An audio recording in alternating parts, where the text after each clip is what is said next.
L'annonce de la candidature ou alors de l'élection de la victoire de Paul Biya continue de susciter des réactions contrastées.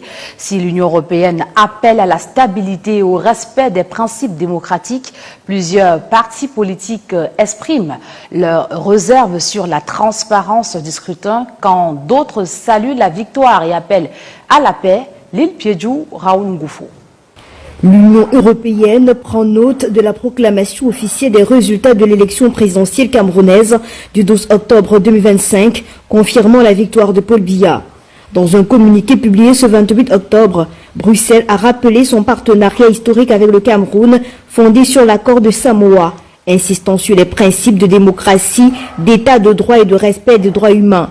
Tout en saluant le processus institutionnel, l'Union européenne a exprimé sa profonde préoccupation face aux violences survenues les 26 et 27 octobre qui ont fait plusieurs morts parmi les civils.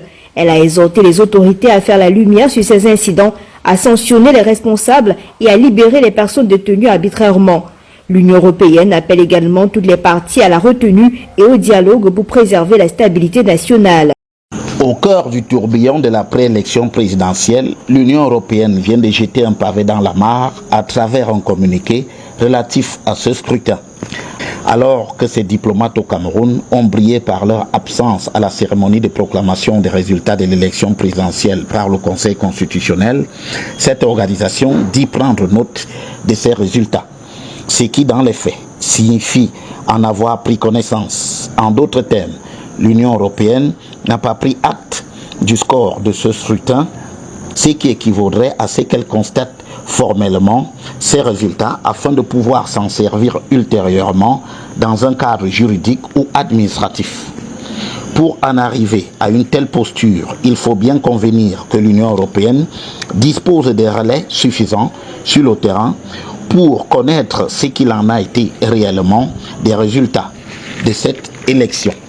Au-delà, les préoccupations de l'Union européenne portent sur le respect des droits humains.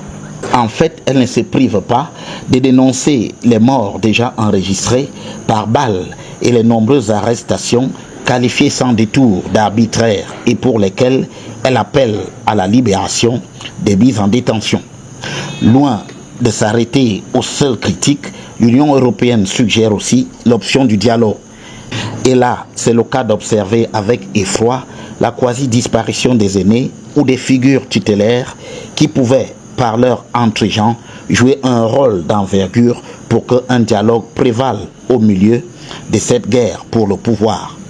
Jadis, dans les années 90, des figures comme le cardinal Christian Toumi, Kadji de Foto, Chief Ndele et d'autres encore jouèrent un rôle majeur auprès du Premier ministre Sadou Ayatou pour apaiser la situation afin d'aboutir à la tripartite de 1991.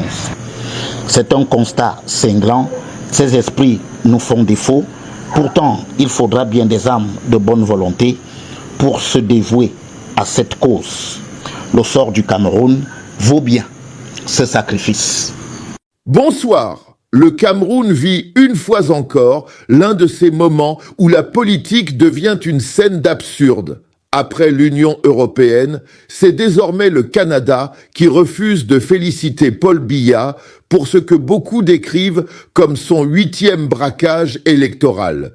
Et pour un homme comme lui, ce silence occidental n'est pas anodin. C'est une blessure, parce que Paul Biya est un président qui ne se regarde jamais dans le regard de son peuple, mais dans celui des puissances étrangères. Depuis 40 ans, tout son système repose sur une équation simple, céder des morceaux de souveraineté pour acheter la longévité.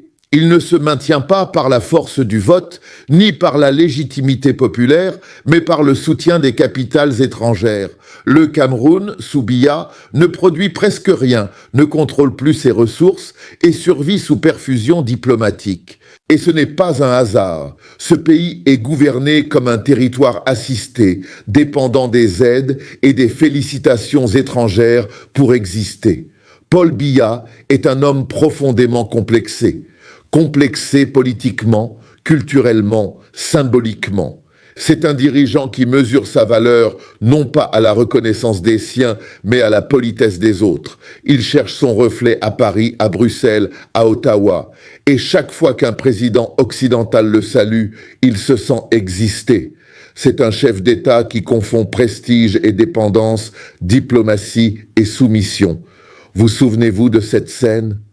Lors d'un forum international, il observait les dirigeants autour de lui, guettant le regard des caméras, cherchant à savoir s'ils comptaient encore. C'est toute la psychologie du régime résumée dans une image, un pouvoir obsédé par le regard de l'Occident, mais aveugle à celui de son propre peuple.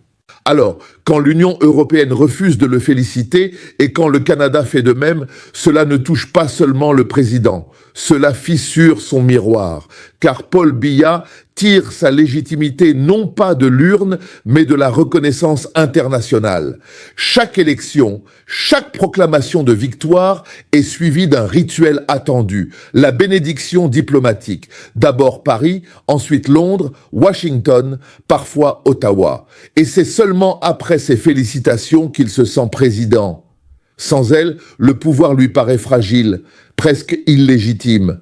Cette fois, ces félicitations ne viennent pas. Elles tardent, elles s'effritent. Le Canada a choisi une formule lourde de sens. Il prend acte des résultats. En diplomatie, prendre acte, ce n'est pas reconnaître. C'est un refus poli, un moyen de dire « nous voyons ce que vous avez fait, mais nous ne cautionnons pas ». Et pour Paul Biya, cette nuance est un séisme, parce qu'il sait que le monde comprend.